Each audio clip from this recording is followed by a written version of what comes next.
Hi guys, welcome back to another tutorial video. So in the following video I will guide you to clear job search and Indeed job search.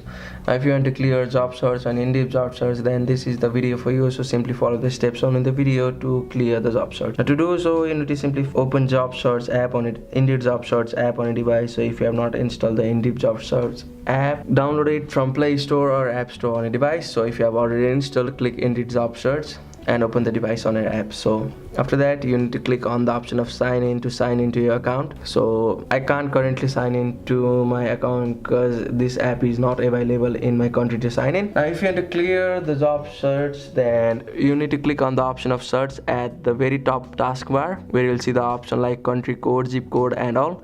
So if you want to clear the recent searches, then you need to simply click on the option of cross.